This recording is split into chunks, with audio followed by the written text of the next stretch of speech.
হ্যাঁ। Hello viewers, কেমন আছেন সবাই? দেখেন আজকে কোথায় আসলাম, বেরিবাদের সেই ভাঙ্গা, পুরানো ভাঙ্গা আমি আপনাদেরকে দেখাচ্ছি, সেই পুরানো ভাঙ্গাটা। এখানে পুকুর পাড়ে আর একটা নতুন রেস্টুরেন্ট হয়েছে, দেখাইতেছি ভিউয়ার্স আপনাদেরকে।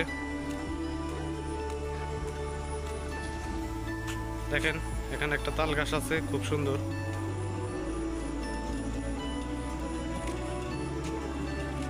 গাইস, এটা হচ্ছে চেগারকোনার সেই বড় ভাঙ্গা, যেখানে বেরিবাদ ছুইটা গেছিল, তারপরে এই পুকুরটা সৃষ্টি হয়েছে। এখন এই জায়গায় মাছ চাষ করা হয়, প্রচুর মাছ চাষ করা হয়। গাইস দেখেন, বড় ভাঙ্গা এটাকে বলে, বেরিবাদের চেগারকোনা। পাকা রাস্তা আছে সাথে। ভিউয়ার্স, আমি আপনাদেরকে দেখাচ্ছি পাকা রাস্তাটা।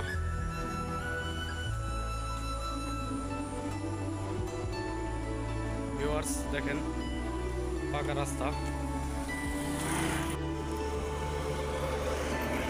ভিউয়ার্স, এটাই হচ্ছে সেই বড় ভাঙ্গা পুকুর পাড়ের রেস্টুরেন্ট। দেখেন আপনাদেরকে দেখাচ্ছি পুকুর পাড়ে এটা। এখানে ছোট ছোট ঘর বানিয়ে রেস্টুরেন্ট করা হয়েছে। ওই যে দেখা যাচ্ছে ওখানে রান্নাঘর, ওই রান্নাঘরেই রেস্টুরেন্টের সমস্ত খাদ্য তৈরি করা হয়।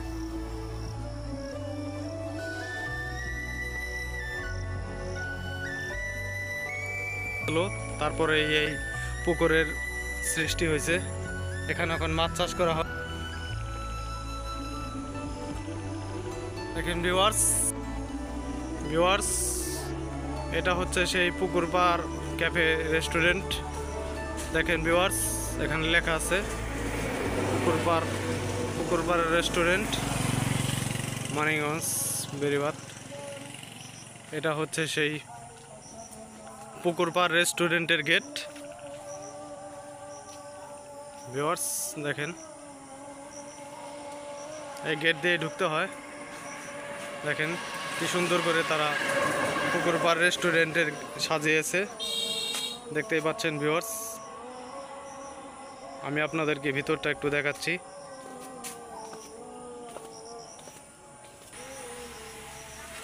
ভিউয়ার্স দেখতেই পাচ্ছেন, যদিও এখন একটু অন্ধকার হয়ে গেছে, ভিডিওটা একটু ঘোলা ঘোলা, ভালো দেখা যাচ্ছে না।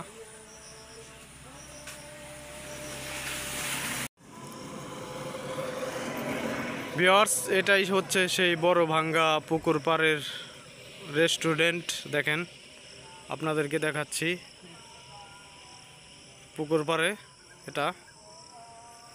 দেখেন এখানে ছোট ছোট ঘর বানিয়ে রেস্টুরেন্ট করা হয়েছে। ওই যে দেখা যাচ্ছে ওখানে রান্নাঘর, ওই রান্নাঘরেই রেস্টুরেন্টের সমস্ত খাদ্য তৈরি করা হয়।